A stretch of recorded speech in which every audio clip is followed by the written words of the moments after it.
Hi, I'm happy to be here today to talk to you about Latin America and their copyright activities and alternative path possibly for the year 2030.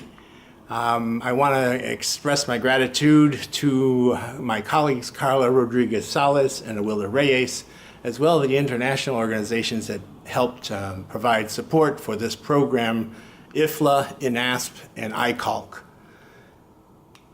The project involved two parts. One with IFLA was with research in specific countries, and the second part was training from funding with INASP, and that was for several other countries. We also had a pre-satellite conference in Guatemala during the 2011 IFLA conference. Just to show you the countries that are involved and which activities we were related to. In Guatemala and Costa Rica were IFLA projects related to research, and we gave training to El Salvador, Honduras, Nicaragua, and Peru. And Cuba. In Latin America, we did Peru, Chile, and Argentina for the IFLA project, and Bolivia for the INASP project. So we did quite a bit of coverage in different countries. Our focus now was related to extensive collection licensing. We did ask in several countries in Latin America, and there was apparently no development or extended interest in it. There are a lot of changes related to copyright development.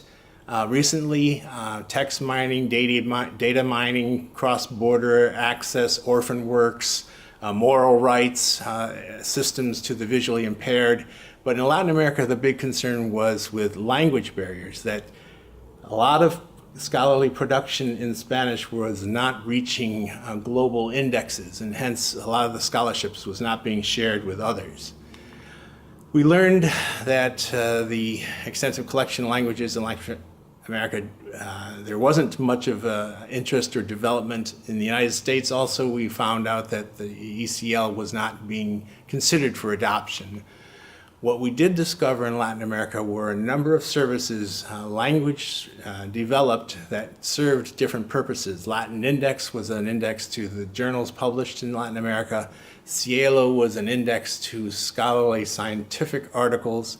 Cyberthesis is a collection of thesis information. Latin American Journals Online was a new development for journal articles. El Libro Total is for significant cultural works in individual countries that gives you full access to the text of these images, and you also can apply audio. Teal is a more scientific, specific resource for economic and agriculture. We found a great deal of benefit for these services, and hopefully this is useful to your program.